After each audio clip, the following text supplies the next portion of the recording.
எனக்கும் இத்தனை வருடகாலமாச்சு. இதுவரைக்கும் எனக்கென்று ஒரு பிள்ளை இல்லை. எனக்கென்று குழந்தை இருக்குமா? குழந்தை வரம் இருக்காதா? இல்லை, எனக்கு ஏதாவது பரிகாரம் செய்வதற்கு வழி எதுவும் இருக்கா? எனக்கு ஆண் குழந்தை இருக்குமா? பெண் குழந்தை இருக்குமா? இது என்னுடைய வம்சம் இதோடு கைபிடித்து போகுமோ என்றைக்கு மனதிலே பயமாக இருக்கிறது. அப்படி இருப்பதனால என்னுடைய தலைமுறையாகப்பட்டது இன்னும் தலைத்து போகுவதற்கு என்ன வழியோ அதை பார்த்து சொல்லுங்க. அப்போ குலகுருவாகப்பட்ட வசிஷ்டர் சொன்னார், அப்பா சக்கரவர்த்தி வந்தா அத்த வேண்டாம், மனைவி வேண்டாம், அது கவலை உனக்கு வேண்டாம். உனக்கு குழந்தை தரம் தானே வேணும். குழந்தை வளத்தை பற்றி நீ கவலைப்பட வேண்டாம். கண்டிப்பாக உனக்கு அழகான குழந்தை வரம் இருக்கும் அப்பா. அப்படி இருப்பதனால குழந்தை வரத்திற்கு இல்லையோ இருந்தாலோ என்று நீ கவலைப்பட வேண்டாம். உனக்கு ஒன்றல்ல, இரண்டல்ல, மூன்றல்ல, 4 ஆண் குழந்தைகளுக்கு உனக்கு யோகம் இருக்கு மகனே, கவலைப்படாத. அப்படி என்று சொல்லி குலகுருவாகப்பட்ட வசிஷ்டர் சொல்ல, ஆனால் இதற்கு நீங்கள் ஒரு பரிகாரம் செய்ய வேண்டும். அதாவது அளவோடு செய்யணும்.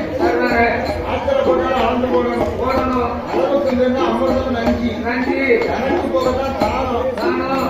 அப்படி இருப்பதனால பரம்பரையில முன்னோர்கள் புண்ணியத்தையே செஞ்சிருக்காங்க, தர்மமே செஞ்சிருக்காங்க. தர்மம் அதிகமாகி போச்சு. அதனால தர்மம் தலை தூங்கி நிற்கி. அதனால நீ அதற்கும் செய்ய வேண்டும். அந்த தர்மத்தை குறைக்கணுமானால் ஏதாவது அவர் சொன்னது மாதிரி ஒரு அதர்மம் செய்தால்தான் அது குறையும். ஒரே வகை தர்மம் செஞ்சாலும் தர்மம் தலைகாக்கும்னு சொன்னாங்க. ஆன போதிலும் இது தலைக்கு மேல நிற்கி. தலைக்கு மேல நிற்கி அப்ப எவ்வளவு தர்மம் செய்திருப்பாங்க. அந்த தர்ம பலனை குறைக்கணுமானால் உலகத்திலே ஒரு அதர்மம் செய்ய வேண்டும் என்று வசிஷ்ட மகாமுனிவர் சொல்ல,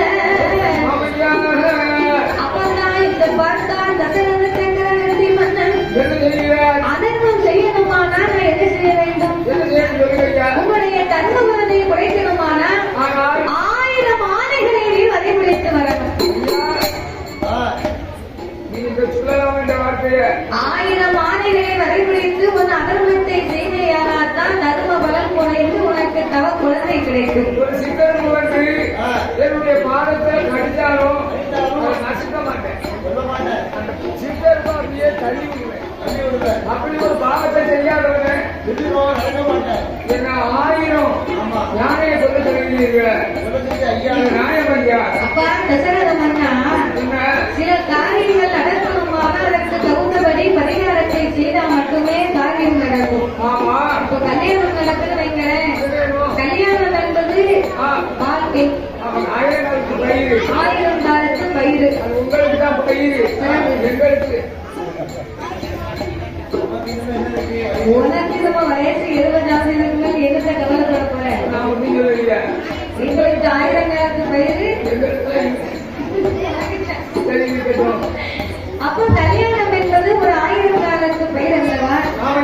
அப்ப அந்த கல்யாணத்துல மாப்பிள்ளைக்கும் பெண்ணுக்கும் ஏதோ ஒரு சின்னதா ஒரு தவறுதலாக ஏதாவது ஒரு மனக்கசப்பு இருக்கிறது ஒரு பக்கம், தோஷம் ஏதாவது இருக்குது வைங்க. அந்த தோஷத்தை கழிக்கணும்னு சொன்னா ஏதாவது பரிகாரம் வந்து செய்வாங்க. மாப்பிள்ளைக்கும் பெண்ணுக்கும் தோஷம் எடுத்து இந்த பரிகாரம் செய்தால்தான் கல்யாணம் நடக்கும்னா அந்த பரிகாரத்தை செய்து முடிக்கணும். என்ன தோஷம்?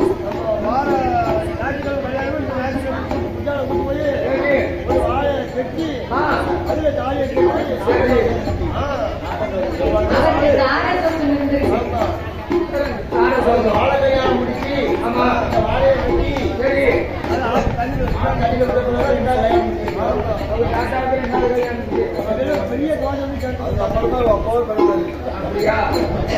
அதுக்கு பிறகு அப்பா அப்போ ஒரு நன்மையான காரியம் நடக்கணுமான அதற்கு தகுந்தபடியான பரிகாரத்தை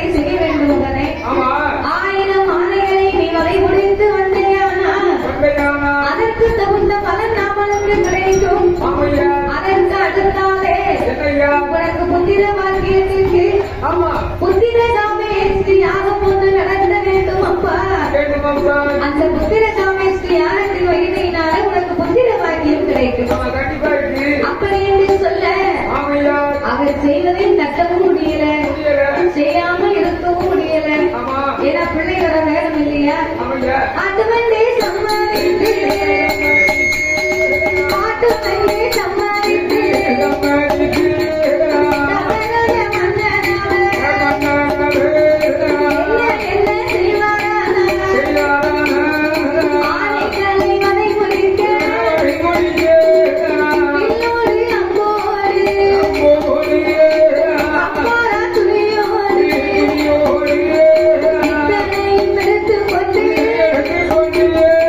நமக்கோலம் தானே கொண்டு அனந்தகால சுவரைக்கிட்டான் எல்லா சுவரைக்கு அவசரமா வாராரு அனந்து வந்து வாராரு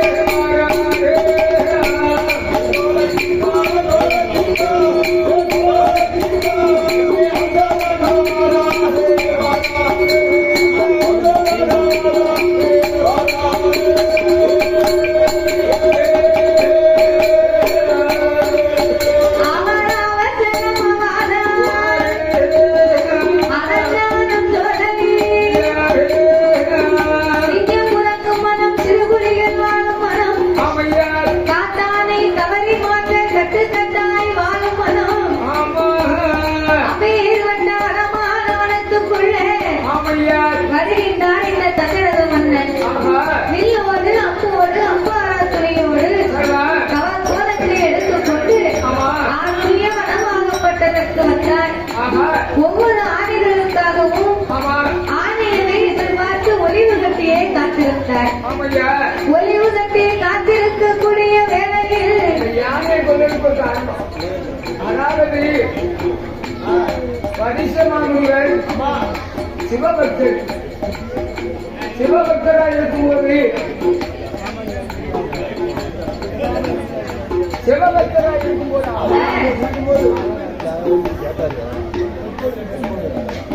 சிவபக்தராக இருக்கும்போது சிவபூஜை செய்வது வழக்கம்.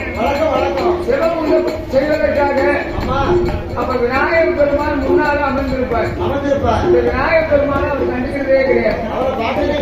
உடனே போக வேண்டியது சிவபெருமானை தரிசனம் பண்ணி வருவது. அவனுக்கு தினம் வழக்கம். அப்ப விநாயகர் பெருமானுக்கு கோபம் வந்துருச்சு. நம்ம எவ்வளவு ஒரு பெரிய தெய்வம், கணவரி முதலாக நம்ம இருந்து கொண்டிருக்கோம். இந்த வரிசமாமுனி நம்ம அப்பாவை முதல்ல வணங்கிட்டு போறாரு. இல்ல வரும்போது போகும்போது நம்ம கண்டுக்கா தெரியல சொல்லி நம்ம ஒரு வணக்கம் போட்டு போறாங்களா அப்படின்னு சொல்லி அவர் ஒரு நாள் என்ன செஞ்சார் தெரியுமா? வரிசமாமுனிவர் சிவபெருமானை தெரிவிக்க வருகிறார். இவர் மலையான ரூபம் கொண்டு குறுக்கப்பட்டிருந்த உடனே இவருக்கு போக முடியல. அதே சமயத்தில் இவருக்கு கோபம் வந்துடும். கணவரி நாய பெருமானே, நாள ஒரு காலத்துல உன்னுடைய யானையை, அதாவது யானை ஒத்து கொண்டிருக்கின்றன. 1000 யானையை கொள்வதற்கு நான் லாபத்தை கொடுப்பேன். தசரத மன்னன் போய் 1000 யானையை கொண்டு வருவார். அப்படி என்று அந்த யானை பெருமட்ட அன்னைக்கு சவரம் வைத்ததுனா இன்னைக்கு யானையை கொள்ள தசரத மன்னன் விநாயகர் பெருமாள் கொடுத்த சாபத்தின்படியே வருகின்றார். ஆமையா. அப்போ தேவேந்திர காட்டுக்குள்ளே வனத்துக்குள்ளே வந்த ஒரு வேளையிலே 1000 மாடுகளுக்காகவே ஒளிவுறுத்தி காத்திருந்தார் அந்த தேவேந்திர வனத்துக்குள்ளே. ஆமா. அப்போ 1000 மாடுகளுக்கு ஒளிவுறுத்தி காத்திருக்க காட்டுக்குள்ள என்ன இருக்கும்? ஆனை இருக்கும், ஆனை இருக்கும், கரடி இருக்கும், ஆடு இருக்கும், ரசம் இருக்கும். இதெல்லாம் இல்லாம இருக்குமா? ஆமையா. நீர் சுனை என்று சொன்னா நீ சொல்வதை மாதிரி வீழ்ச்சி, நீர் வீழ்ச்சி.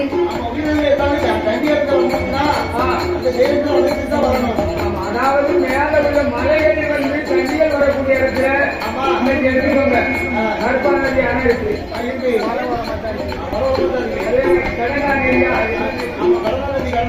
அந்த நதி இருக்கு. அது மலை ஓரத்துல இருக்கு. அந்த மலையடி ஓரங்களில் சரி இப்படி கிடாக எங்க பார்த்தாலும் அமைந்திருக்கும். அதே மாதிரி கிடாகம் அமைந்திருக்கிறது. அப்பேற்பட்ட தேவேந்திரவனத்துக்குள்ள இல்லையா? நீர் சுனைக்கு அருகாமையிலே வென்று கொண்டு ஆமா ஒளிவு கட்டிலே காத்திருந்தார். ஆமையா. அவர் ஒளிவு கட்டி காத்திருந்தார்னா மிருகங்கள் எல்லாம் இந்த நீர் சுனைக்குத்தான் எப்படி நீர் அருந்த வரும். கண்டிப்பா. நீர் அருந்த வரும்போது ஒவ்வொரு மிருகங்களும் அதனால கூட்டத்தோடு இணைந்து வரும். ஆமா ஆமா ஏன்னா தனித்தனியா வருது வைங்களேன். ஆமா. இப்போ சிங்கம் நிற்கும் போது ஆமா. மற்ற மிருகம் வந்தா சிங்கம் கண்டிப்பா அடித்து சாப்பிடும். ஆமா கண்டிப்பா. அதனால இனத்தோடு கூட்டமாகத்தான் வரும். வரும். அப்போ அப்பேற்பட்ட நீர் சுனைக்கு அருகாமையிலே ஒளிவு கட்டி காத்திருக்கு. ஆமா ஒளிவு கட்டி இருக்கும் ஒளிவு கட்டி இருக்கும் காலமெல்லாம் போகுதையோ காத்திருக்கும் நாளையே என்ன நடக்கும்.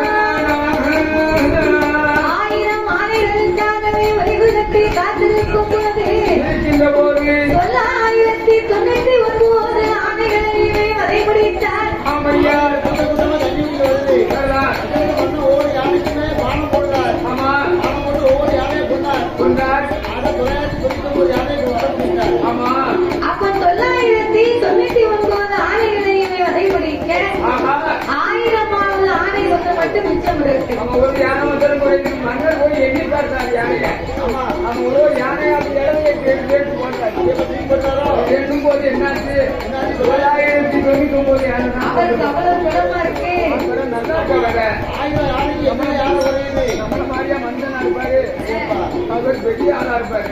நம்மதான் சீர்தவருக்கு குழந்தை. அதான் கோட்டு மும்பதி புரிந்த பலம் இல்லை. அவர் இல்லையா? சரி. ஆனா சக்கரவர்த்தி வந்தனாகப்பட்டவர் ஆமா ஒளிவு கட்டி காத்திருந்து 999 ஆணையை வதைபிடிக்க அதை முடிக்க 1000வது ஆணைக்காகவே எதிர்பார்த்து காத்திருக்க ஒரு யானை எப்போ வரும் என்று ஒளி கட்டி காட்டிக் கொண்டிருக்கிறார். ஆமா காத்திருக்கும் நாளையே சக்கர மன்னனா அப்போ இருக்கும் போகுமோ என்ன நடக்கும் அது கிட்ட மட்டன கிட்ட மட்டன அன்னை யாரெல்லாம்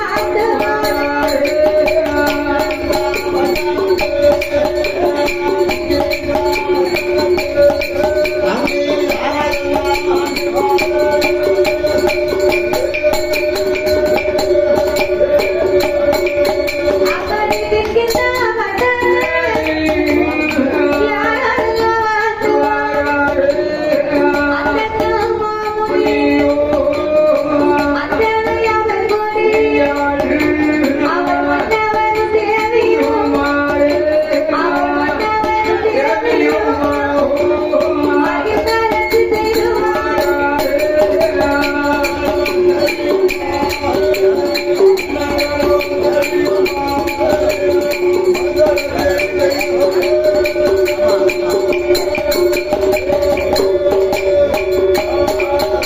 அப்போ அந்தகம் மாமுனி அந்தனையாவன் கோரி அவன் இருந்தேன் அந்தனாசன் கொடியாலும் ஆமையா. அந்தகம் மாமுனியுமாக ஆமா மன்னவன் தேவி இருவேடுமே மகிழ்ந்தரசு செய்து வருகின்றார்கள். வருகிறார்கள். மன்னவன் தேவியுமாகவே குணமோடு வாழ்த்து வருகிறார்கள். ஆமா வாழ்த்து வரக்கூடிய இருவேர்களுக்கும் என்னையா? இறைவனுடைய அருளாலே எவ்விதமான குறைவுகளும் இல்லாமல் இல்லாம ஏற்றதார்கள் இல்லாமல் இல்லாமல் அவர்களுக்கு என்னென்ன வேணுமோ இறைவன் அத்தனையும் கொடுத்து கொடுத்து ஒரு அழகான ஆண் குழந்தையும் வரமாகவே கொடுத்தார். கொடுத்தார். அழகான ஆண் குழந்தைன்னா என்னையா? அவன் குரு திசையிலே பிறந்தவன். ஆமா அதனால அவனுக்கு குருபுத்திரம்னு பேரு. அவன் குடும்பத்தரும் வேறு. குரு திசையிலே பிறந்ததினாலே ஆமையா. அந்த குருபுத்திரன் பாலகனாக பண்ணவனை ஆமா அவன் சீரோடும் தினமும் சீரோடும் தினமும் செல்வமா அவனுக்கு வளர்த்து வருநாளை 5 வயதுமா ஆடி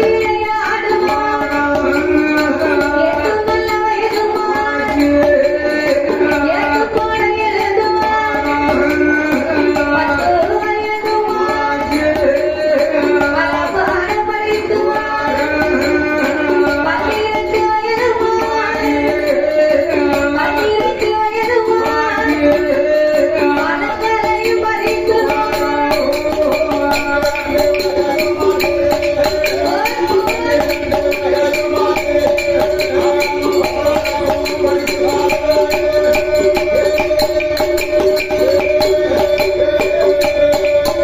அவன் 16 வயதுமான் பணியாத பாரமில்லை இப்படி இருக்கும்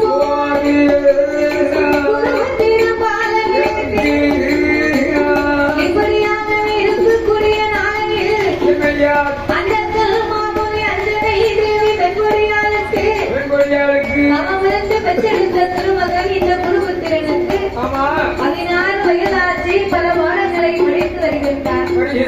இப்படி இருக்க 20-21 வயதுக்குள்ளாக ஆடகன் இளவட்ட பிராயம் உள்ளவனாகவே வளர்ந்திருக்க 2 ஆண் குழந்தைகள் அவங்கதான் சத்துருக்கனன் லட்சுமணன். ரெண்டு ஆம்பளை பிள்ளை ஏன் பெற்றான்னா, தேவாமிர்தம் என்ற பாயாசம் கொடுக்கும்போது முதல்ல ஆளுக்கு ஒரு பங்கு கொடுத்தார். முதல்ல எங்கே சுமித்ராவுக்கு. சரி. மூணாவது பாத்திரத்தில் இருக்கிற வழித்து எடுத்து மூணாவது ஒரு பங்காக நம்ம சுமித்ரா தேவி கொடுத்தார். 4வது பங்கை சுமித்ரா தேவிக்கு கொடுத்ததுனால அம்மாவுக்கு 2 குழந்தை. ரெண்டு வாட்டி தேவாமிர்தம் வாங்கி சாப்பிட்டார். அதனால அவளுக்கு மட்டும் 2 குழந்தை. அப்ப தேவாமிர்தத்தை சாப்பிட்டு 2 முறை சாப்பிட்டதுனால 2 ஆண் குழந்தைகளை பெற்றெடுத்தார். ஆமா, கோசலையா பெற்ற திருமகன் திருமகன் ஹரிராமன் ஸ்ரீராமன் அயோத்தியை ஆன வந்த ராமன் ஆள வந்த ரெகுராமன் ஹரிராமன் வந்து பிறந்தாரே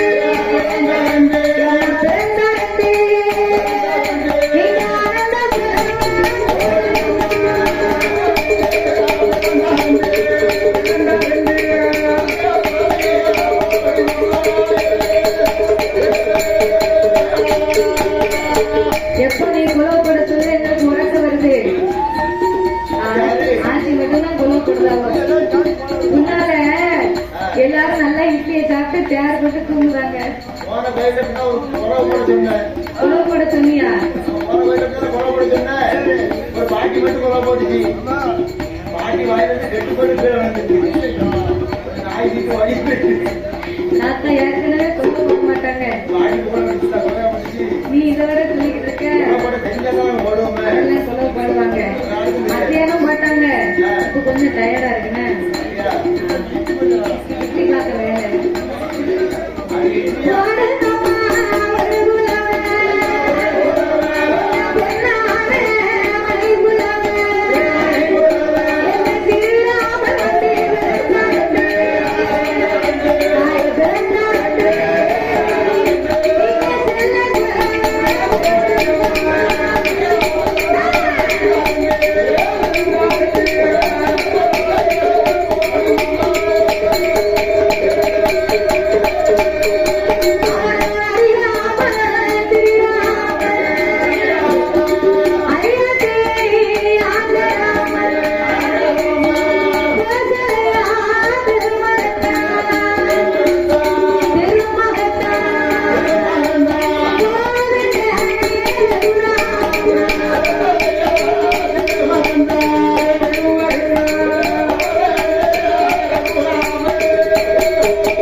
4 வேதம் பிறந்தது மாதிரி ஆமா 4 ஆண் குழந்தை, ஆஹா 4 ஆண் குழந்தையும் 4 வேதங்கள் போல ஆமா இப்படி பெற்றெடுத்த வேளையில ஆமையா அந்த அரிராமமூர்த்தி வந்து பிறந்தார் என்று சொல்லி ஆமா சீனி வளங்களே செலவு செய்ய வேணுமே என்று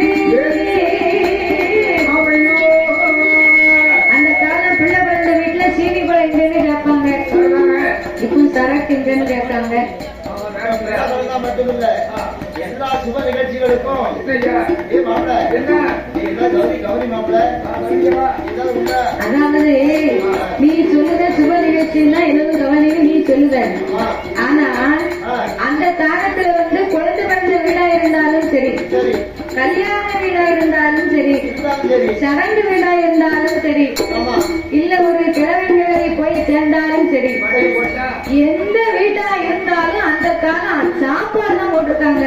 சாப்பாடுலாம் தெரியுது தானத்திலே பெரியதான அன்னதானம், ஆமா கொடையிலே சிறந்த கொடை அன்னக்கொடை. அண்ணன் கூட ஏன் அன்னதானம் போட்டாங்க தெரியுமா? கருப்பு கூட ஆவதோ கருப்பு கூட உன் வீட்டுக்காரி வச்சிருப்பாங்க. கலர் கூட ஆவதோ அந்த கொடை இல்ல தாத்தா, சரி கொடைன்னு சொன்னா தான தர்மங்கள் தானதர்மங்கள் பிறகு.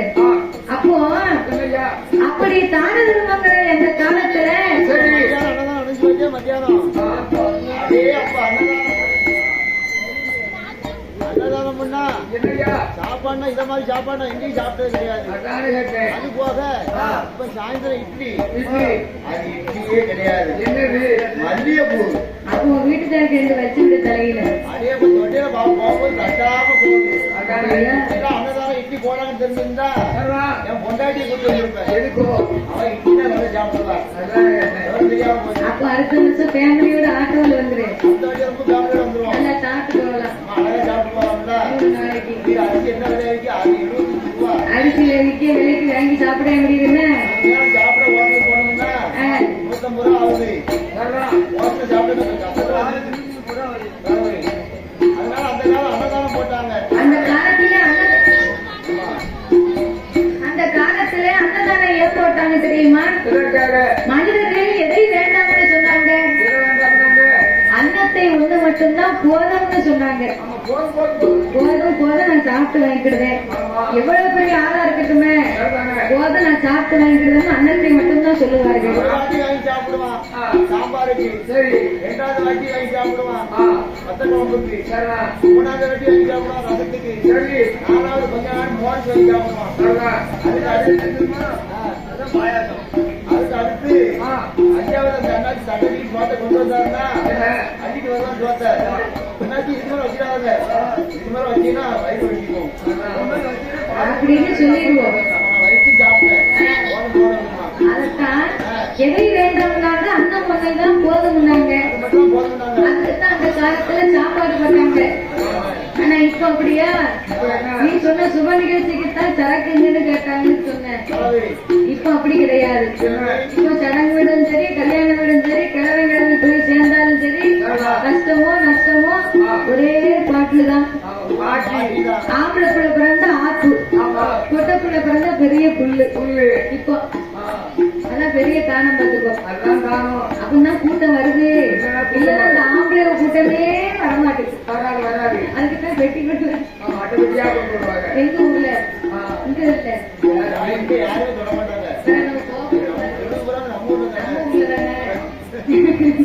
அப்படி இருக்கிறதுனால இல்லையா அரிராமன் வந்து பிறந்தார் என்று சொல்லி ஆமையா பங்களுக்கு வயதாக உடல் நிலையும் குன்றுகின்றது. உடல் நல்லா கல்யாணம் முடிக்கணும்ல.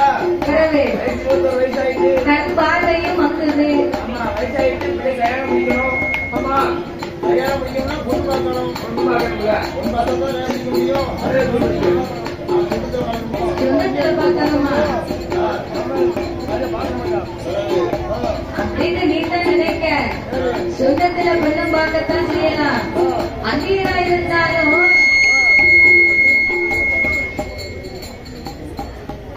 இருந்தாலும் சரி அப்படி இப்படின்னு கொஞ்சம் பயந்து பயந்து நம்ம மாமன் மாமி அப்படின்னு நினைச்சாவது ஆமா ஒரு அண்ணன் தம்பியை கொடுத்துருவார். கொடுப்பா ஆனால் என்ன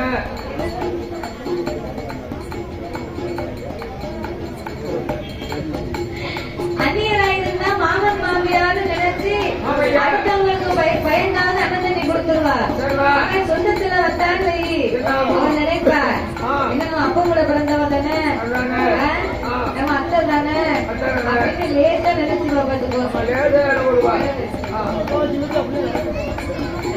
அப்படி இருப்பதனால அவன் மகனுக்கு ஒரு பெண் பார்க்க வேண்டுமையானால் அங்கே இங்கே என்று பார்க்க கூடாது என்று தெரிந்த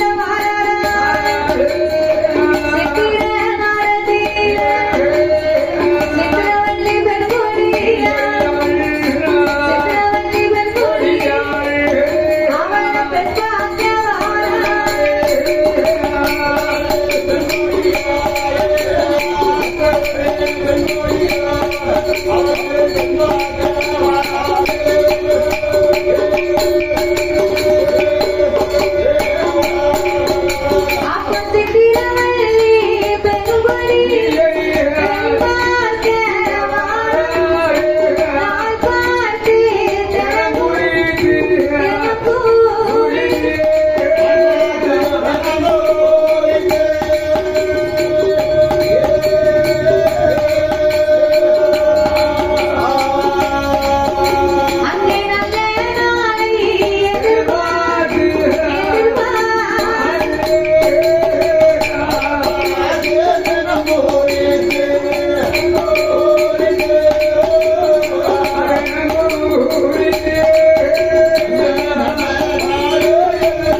இரு வீட்டார்களும் பேசி முடிக்க ஒரு உத்திரனோ தாயார் சொல்லுக்கு மேல் எதுவும் இல்லை. ஏன்னா அம்மா அப்பாவுக்கு வயதாகி விட்டது. கண் பார்வை இருக்கும் போதே ஒரு கல்யாணத்தை முடிக்கணும்னு ஆசைப்படுறாங்க. அவங்க வார்த்தை எங்க மீறி நடக்கலாமா?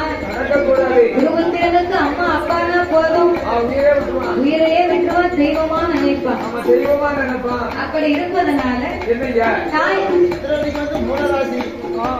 40 மாமாவது கேட்டு வந்து போயிட்டா மூலராசி தெரிஞ்ச உடனே ஒருத்தருமே கெட்டல அதனால இருந்தா குருபுத்திரன் பேசி முடிச்சு மாசத்துல பிறந்தவா, சித்திரவல்லின்னு பேர். மூலராசி பெண்ணை கெட்ட என்ன ஆகும்? அதுவும் சித்திர மாதம் மூலத்துல பிறந்தானே எவ்வளவு யோகமா இருக்கும். அதனால மாமா மாப்பிள்ளை பிடிக்கிறார். அதனால 30 40 மாப்பிள்ளை வந்து கேட்டோம். எத்தனையோ மாப்பிள்ளை வந்து அவளை பத்தி தெரிந்த உடனே யாரும் கிட்ட வரல. ஆனா இந்த குடும்பத்தினருக்கு அங்கதான் விதி இருக்கு. யாராலையும் மாற்ற முடியுமா? அப்போ இந்த சித்திரவெளியவே பேசி முடித்தார்கள், பெண் பார்த்தார்கள். திருமணத்திற்கு நாள் பார்த்து தினம் குறித்த நல்ல நாட்களை எதிர்பார்த்து சொந்த பந்தத்திற்கெல்லாம் முகூர்த்தங்களை அனுப்பி சித்திரவெளிக்கும் குருபத்திரன் பாலனுக்கும் இரு பேர்களுக்குமே திருமணத்தை முடித்தார்கள்.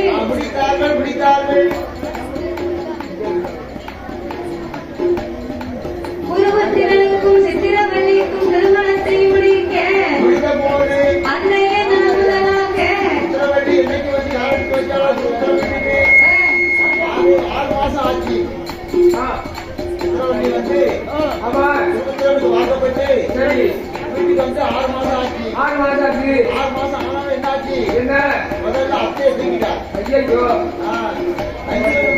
அஞ்சலி மாமணி மனைவி அஞ்சலா தேவி தூக்கிட்டா. காலம் சென்றாள். அஞ்சலன் மாமணி மட்டும் இருக்காரு. அதுக்கு அடுத்து 6 மாசம் ஆச்சு. அவருக்கு விழிகண்டு குருடா போச்சு. என்ன ஆகும்? முடிகண்டு குருடனா கண்ணை முடிச்சுக்கிட்டே இருக்கும், ஆனா கண்ணு தெரியாது. மாமியா போயிட்டா. மாமனுக்கு கண்ணு குருடா போச்சு. ஆமா வந்து இருக்காரு, உட்கார்ந்து நடந்துகிட்டு இருக்கு. நடக்கட்டும். சாமி அப்படியா இருக்கும், அப்படியா இருக்கும்.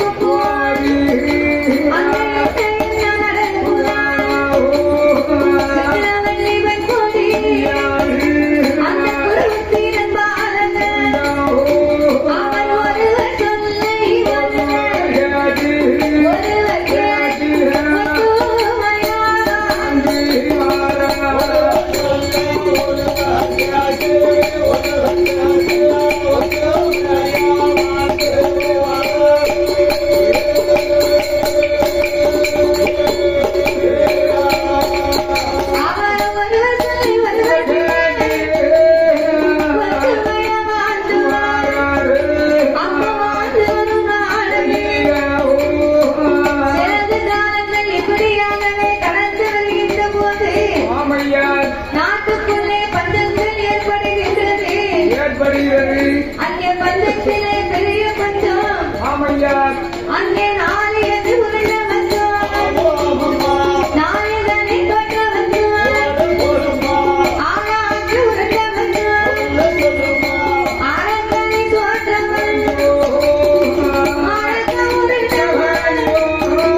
சாப்பாட்டுக்கு ரொம்ப சங்கடமா இருக்கு. நாட்டுக்குள்ள மழை பெய்து செழிச்சாலே நம்ம சாப்பிட முடியும்.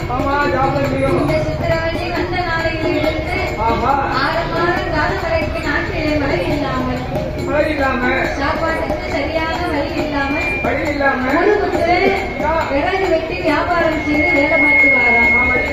அவன் விறகு வெட்டியாகவே வேலை செய்து வரும்போது இந்த பஞ்சத்தின் காரணத்தினால தன்னுடைய மாமனார் இருக்கிறாரு, இந்த அந்தக்கன் மாமுனி, அந்தக்கன் மாமுனிக்கும் அந்த அஞ்சனை தேவிக்கும் கேப்பக்கூழ் காய்க்க. கேப்பக்கூழ் ஏன் காய்க்கான்னா இவங்களும் 2 பேரும் வீட்டுல இருக்காங்க.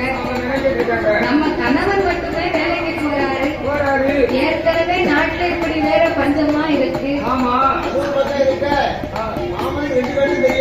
தெரியாது சாப்பிடுறாரு.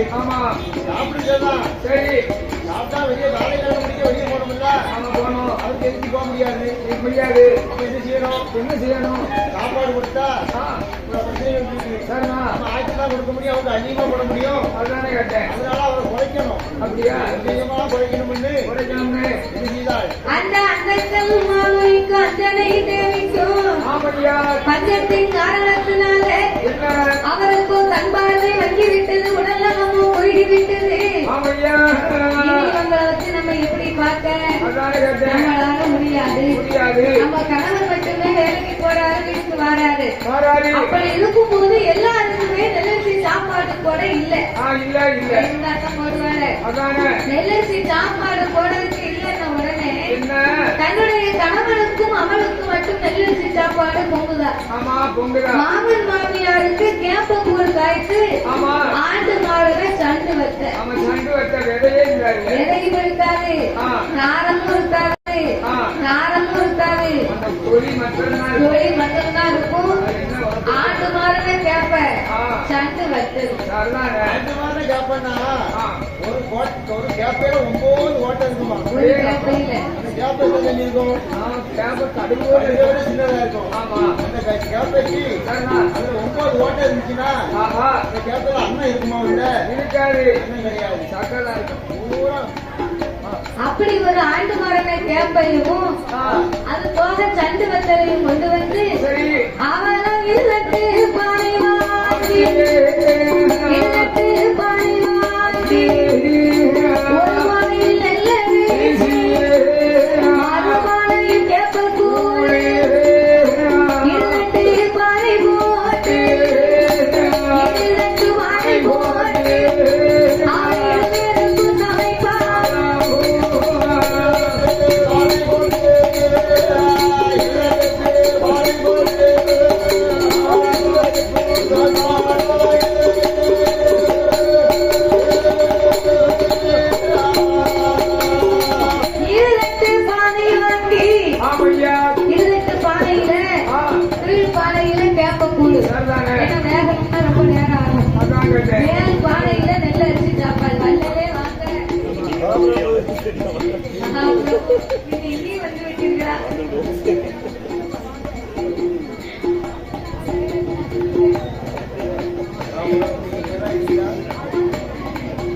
அப்போ ஒரு பானையில கேப்பக்கூழ் மறு பானையில நெல்லரிசி சாப்பாடு இப்படியாகவே 2 பானை போட்டு இருவேருக்கும் சாப்பாடு ஆக்கி கொண்டிருக்கேன். சாயங்கால நேரத்தில் அந்த குடும்பத்தில் வருவதற்கு அது கொஞ்ச நேரம் முன்னால மாமனும் இருவேருக்கு சிரட்டைய கொண்டு வந்து ஒரு வாழையில கூடவா கிடைக்கல, சிரட்டையில கொண்டு போய் கொடுத்தா இந்த கேப்ப கூட அவங்களுக்கு கண்ணம் தெரியல, என்ன சொல்ல முடியும்? ஒரு நாளைக்கு கொண்டு போகும்போது ஒரு தெருவில் போகும்போதே கூப்பிடுவா, மாமா உங்களுக்கு சாப்பாடு கொடுத்துருக்கேன் அப்படியா அப்படின்பா. நேரம் கொண்டு மாமா கிட்ட போய் மாமாவுக்கு சிலைக்கில கூட கொடுக்க மாட்டா, மாமா கையை பேட்டி சொல்லுவா. சரி சொல்லுவா. ஆமா அந்த பம்புல தண்ணி பார்த்தீங்களா? ஆமா அது மாதிரி மனசை வாயில கையை வைப்பாரு. சரி கடற்கரை சொல்லி ஊட்டுவா. நம்ம கையில வாயில குடிச்சிட்டு சரி கையை வேட்டி சொல்லிட்டு அவர் பாட்டு இருப்பாரு. அவன் சாப்பிட்டா இடத்துல நம்ம கழுவ முடியுமா? முடியாது அப்படின்னு நினைக்கலாம். அதுதான் சிரட்டையிலையும் கையிலையுமா மாறி மாறி ரொம்ப கேவலமா நடத்துவா. வயசான உடனே அவர்கள் குருவமும் குறைந்து விட்டது, கண் பார்வையும் வந்து விட்டது என்று இப்படியாகவே சிரட்டையிலே கேப்பக்கூழ் காய்ந்து மாமன் மாமிக்கு கொடுத்து வரும்போது நம்ம கேப்பக்கூழ குடிச்சு மனசு சட்டமா ஒடிஞ்சாரு மண்டை மட்டும்தான் இருக்கு.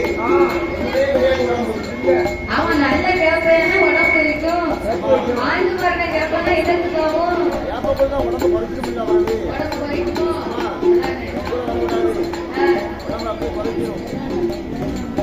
அப்போ அப்படி இருக்கும்போது சிறந்த காலங்களாக இப்படியே நடந்து கொண்டிருக்க அப்படி நடந்து கொண்டிருக்கும்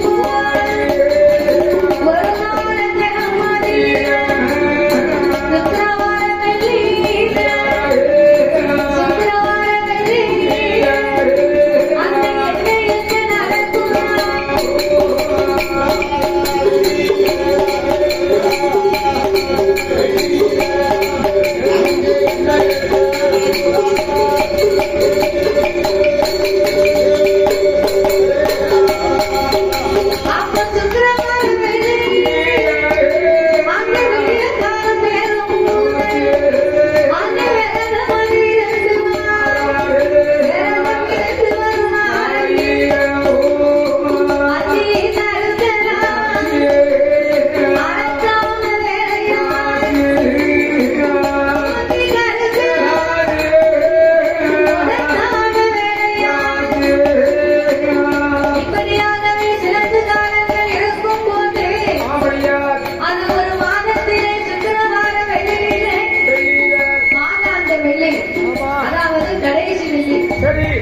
கடைசி வெள்ளிக்கிழமை குடும்பத்தோடு எல்லோருமே விரதம் இருப்பது வழக்கம். அப்போ விரதம் இருக்கும் போது சாயங்காலம் வரைக்கும் எல்லாருமே காலையில இருந்து சாயங்காலம் வரைக்கும் சாப்பாடு கிடையாது, ஒரே நேரம் மட்டும்தான் சாப்பாடு. அப்ப இந்த குடும்பத்துல என்னைக்கும் இல்லாம அன்னைய திருநாளாக தாய் தகப்பனெல்லாம் ஒன்றாக வந்து சாப்பிட்டு நாளாச்சரி. அப்படி இருப்பதனால இந்த சுக்கிரவார வெளியில நம்ம விரதத்தையும் முடிக்கணும். எல்லாரும் ஒன்னா உட்கார்ந்து அன்னத்தை அருந்தணும். அதனால நீ அம்மா அப்பா எனக்கு எல்லாம் எடுத்து சாப்பாடு ரெடி பண்ணு, நான் போய் உனக்கு இலை எடுத்துட்டு வரேன். சாப்பாட்டுக்கு இலை எடுத்து வருகிறேன் என்று சொல்ல ஆட்டு வண்டி சம்பந்தித்து இருவேர்களுமாக மாமன் மாமி இருக்கும் போது அன்னைக்குதான் அவளுக்கு புளிய கரைக்கு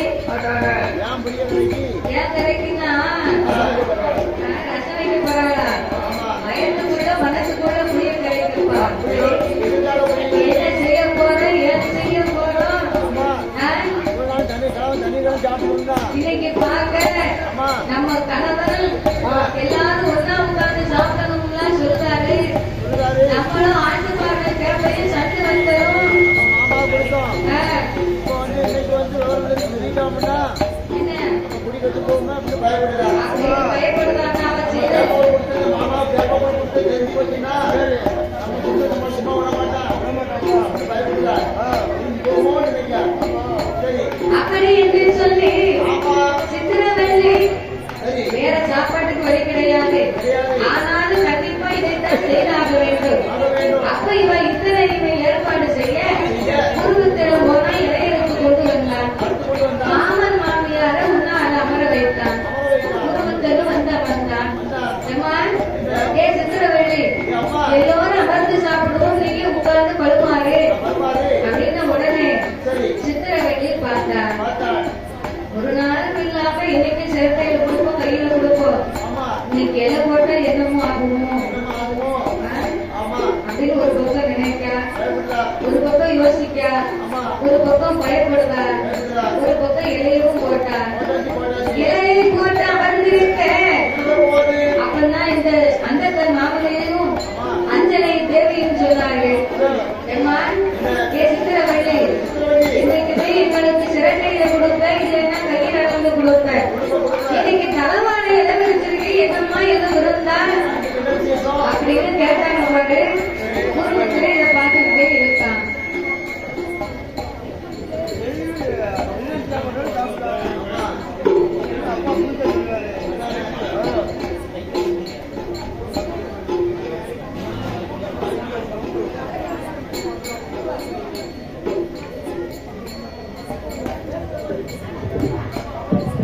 அப்போ இந்த சித்திரவள்ளியாகப்பட்டவா ரெண்டு பேருக்கு இலையும் போட்டா இவங்க ரெண்டு பேருமே இதை கேட்ட உடனே அப்பதான் குடும்பத்திலே இதை கண்டு கொண்டிருக்க ஒரு நாள் விளையாட்டு நாளாக ஏன் இப்படி கேட்கிறாங்க? எங்க அம்மாவும் அப்பாவும் தினமும் இலையில தானே சாப்பிடுறாங்க.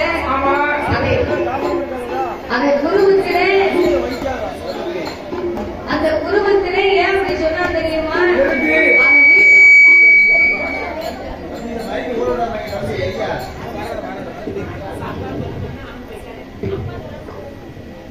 என்னைக்குமே குடும்பத்திலே வேலைக்கு சென்று வீட்டுக்கு வந்தாங்கன்னா வீட்டு வாசல்ல தளவான இலையில நெய் தருவி கொடுப்பா. நெய்னா நெய் இல்ல, விளக்கெண்ணெய் ராகி போட்டிருப்பா.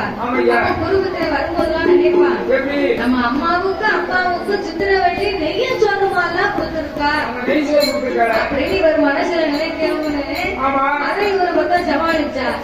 திடீரென்று இதுவே இருக்கணும் சொன்ன போது என்ன ஏது என்று விசாரித்தான். இவர்கள் நடந்த விவரத்தை சொன்னவர்கள், நாங்க என்னைக்குமே சிரட்டையில சாப்பிடுவோம்டா, ஏன்னா நாட்டை பஞ்சமா இருக்கு, அப்படி இல்லைன்னா கையால் ஏற்றி குளிப்போம். ஆனா இன்னைக்கு தளவான இறைவிரித்து எங்களுக்கு அன்னம் படைத்தீர்களே, அதனால நான் கேட்டேன் அப்படின்ன உடனே அவங்க சாப்பிடவும் மாட்டேங்காங்க. இதுவரைக்கும் நமக்கு சிரட்டையில கொடுத்தா இன்னைக்கு இலை விடுத்திருக்கேன்னு சொல்லி ரெண்டு பேருமே கண்ணீர வடிக்காங்க. குடும்பத்தினருக்கு அங்காரமும் வந்து ஏடியம்மா சித்திரவள்ளி, ஏடியம்மா சித்திரவள்ளி, என்ன மோசம் நடந்துட்டேன் என்னிடத்தில் சொல்லிடம்மா. நீ சிரட்டையிலே கூழ் வைத்து கொடுத்தது உண்மையா? இன்னைக்கு தளவான இறைவரித்து போட்டிருக்கு, ரெண்டு பேரும் சாப்பிடாம கண்ணீர வடிக்காங்களே, இது என்னமோ சொல்லி உண்மையை சொல்லு. நாயகப்பனை நீ சங்கடப்படுத்தியது ஒன்றா? ரெண்டு பேரும் வணக்க வேலையில சாப்பிடாம இருக்காங்க. அப்போ உன்னுடைய கொடுமையானது எவ்வளவு பெரியதா இருந்தால் ரெண்டு பேருக்கு கண்ணீரை வெடிப்பாங்க. அப்படி என்று சொல்லி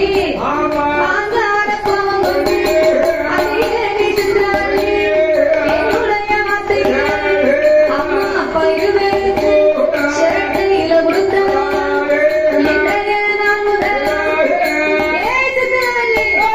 என் தாய் தகப்பன் இருவேருக்கும் சிரட்டையிலே கையேந்தி கூழ் குடிக்கும்படியாக ஆக்கியதனால இனி நீ இங்க இருக்க கூடாது, எனக்கு தகுந்தவன் அல்ல.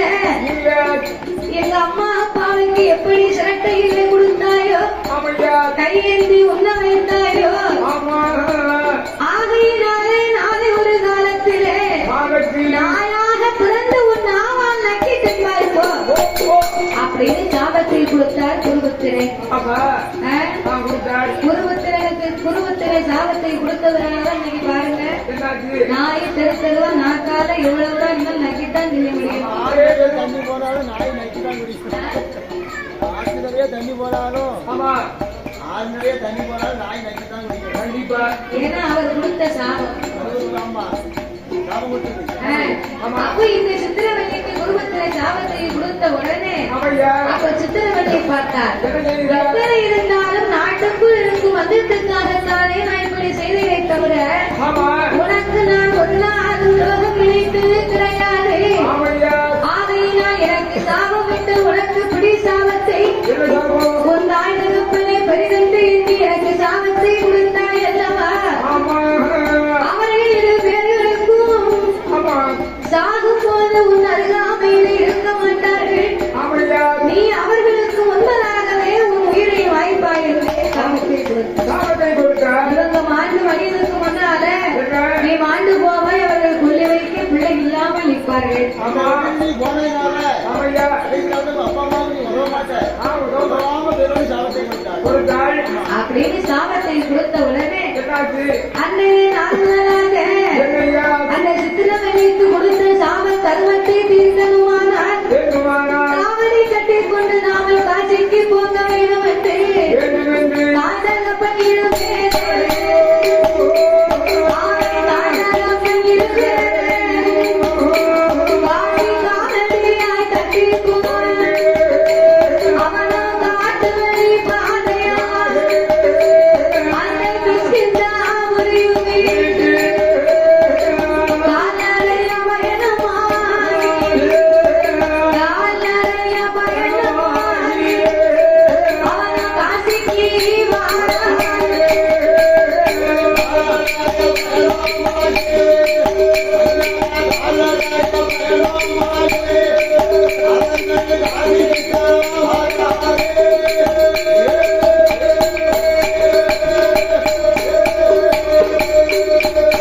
அவன காலடைய பயணமாய் காசிக்கு வாராய். அப்ப காட்டு வனமாக வருகிற வேளையில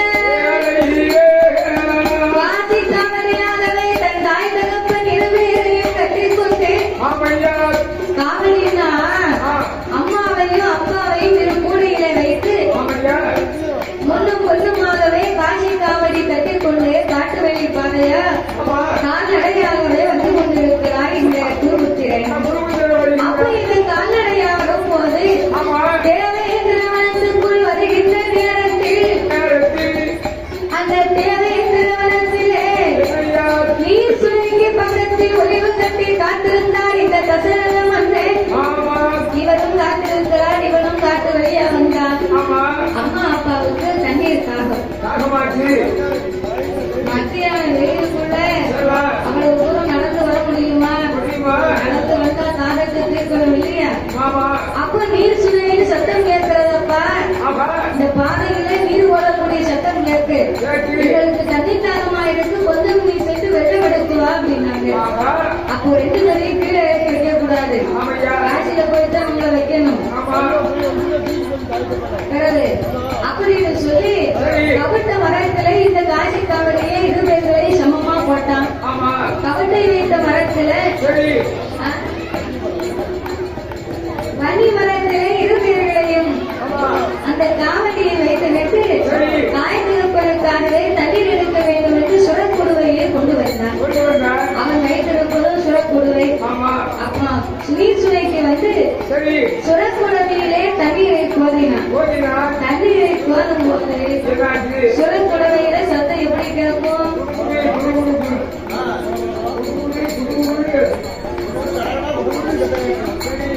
அப்படி சுரக்குடவையிலே தண்ணீர் கோதும் போது ஆனை வந்து நீர் அகற்றுவதை போலவே சத்தம் கேட்கின்றது. அப்ப ஒளிவு கட்டி காத்திருந்தாலே அந்த தசரத மகன் ஆனையது வந்தது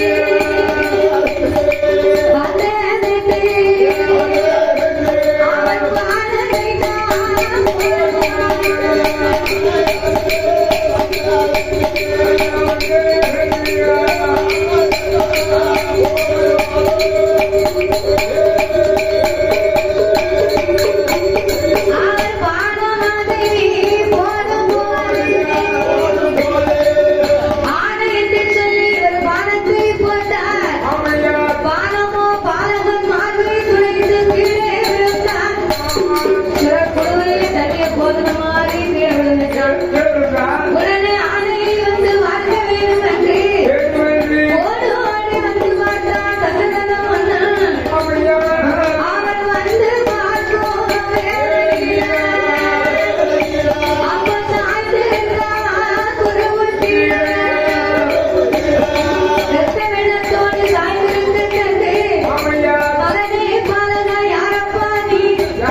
செய்வீர்களான்னு சொல்லி உயிரை விட்டார்.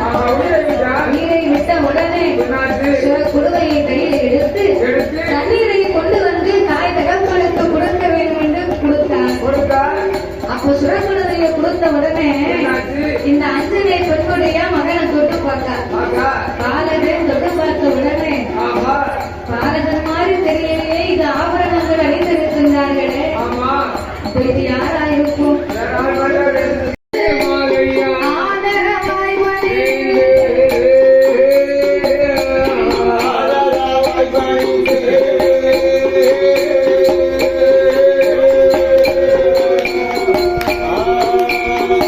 மணிமாலை என்கின்ற மாண்பில் மணிமாலை என்கின்ற மாணிக்க பூதம்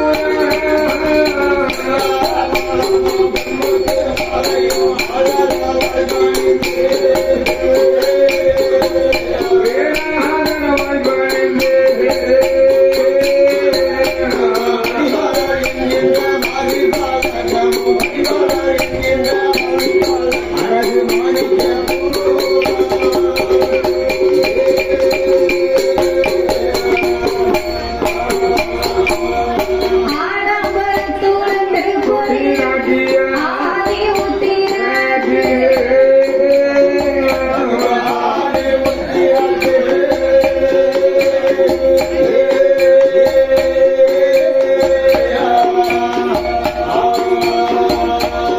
ஆடம்பரத்துடன் திருக்கோயில் ஆதி உத்திர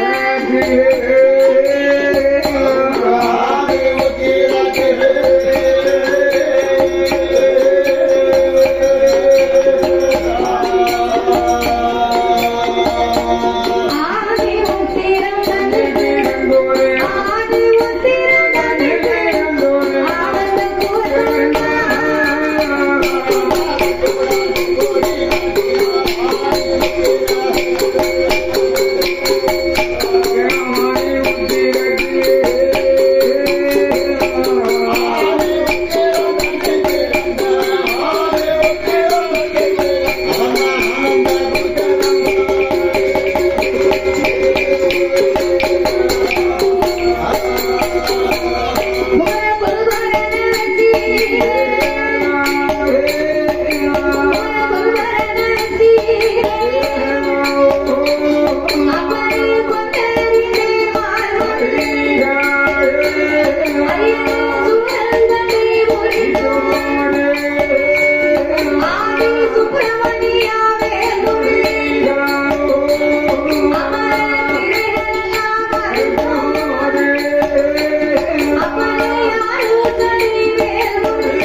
கண்ணீர்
சிவலோகம் சேரும் போது நமக்கு சேர்ந்தனுக்கு ஒரு பிள்ளை கிடையாது. இல்லையே நாமளுக்கு வையான கல்வியிலே போராட்டத்தை வரும் மன்னா எப்படி ஐயா மன்னா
வாங்கினாலும் தாய்களுக்கு என்னென்ன ஒன்று அத்தனையும் செய்து முடிப்பான். தான் பெற்ற திருமகனா இருந்தா அப்படி பிள்ளை இல்லாம மாண்டு போனது வைங்க, சொத்து சுகம் இல்லைன்னு வைங்க. சொத்து சுகம் இருந்தா நாலாவது வீட்டு சொந்தவனா இருந்தாலும் நான் தான் கொல்லி வைப்பேன்.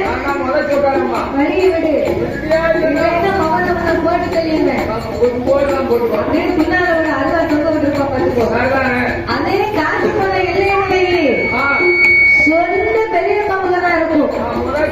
ஆமா சொந்த பெரியப்பா மகனுக்கு சொந்த பெரியப்பா மகனாகவே இருந்தாலும் அவனை கூப்பிட்டு தம்பி இதுதான் இதுவரைக்கும் உங்க சித்தப்பாவுக்கு பிள்ளை இல்லாம இருந்தார். ஆகையினால உங்களை தாண்டா பிள்ளைக்கு பிள்ளையா வளர்த்தாரு.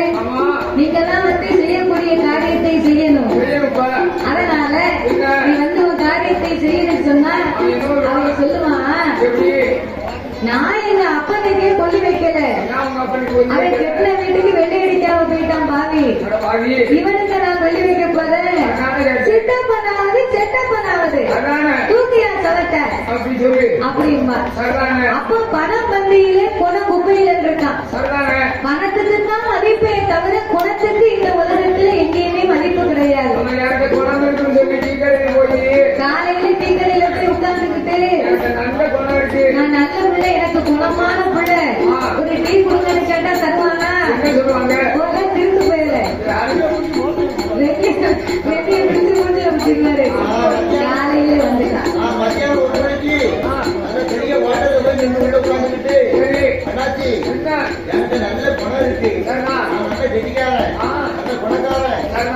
சாப்பாடு வெளியே போறியா உனக்கு என்னமா இருக்கு பணத்தை வச்சு ஒண்ணு செய்ய முடியாது. அப்படி இந்த உலகத்திலே பணத்துக்கே மதிப்பை தவிர குணத்துக்கு இல்லைன்னா அப்படி இருக்கும் போது பிள்ளை இல்லாம செத்தாலும் நமக்கு மோசம் இருக்குமா? தான் பிறந்த பிள்ளை தன்னோடு பிறக்க வேண்டும் பிறகு என்பாரு. அப்படி பிறந்தால்தான் அந்த பிள்ளை உருத்தா இருக்குமா? இல்லைன்னா அப்படி இருக்காதுல்ல. நம்ம பெத்த பிள்ளைன்னா நமக்கு ஒரு ஆபத்து காலத்துல ஓடியாந்து என்னன்னு கேட்பான். அந்த பிள்ளைங்க, அப்பா உனக்கு என்ன வேணும்? டீ வேணுமா, காஃபி வேணுமா, இல்ல இட்லி வேணுமா, தோசை வேணுமான்னு கேட்பான்.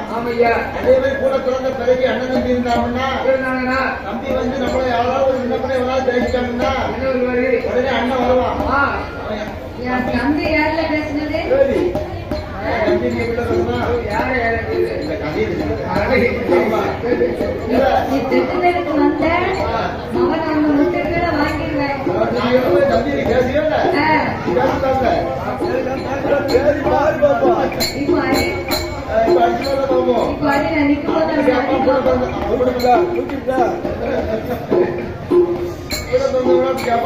பேசுவான். அதுதான் தாம்பத்தியம் பிள்ளை. அதோடு பிறக்க வேண்டும் பிறவி என்பார்கள். அப்படி இருப்பதனால இனியும் நாமளுக்கு இந்த வயசிலே பிள்ளை இல்லையே, நம்ம இன்னைக்கு வந்தா நமக்கு பிள்ளை இருக்க போகுது அதான அப்படி என்று சொல்லி இன்னும் எத்தனை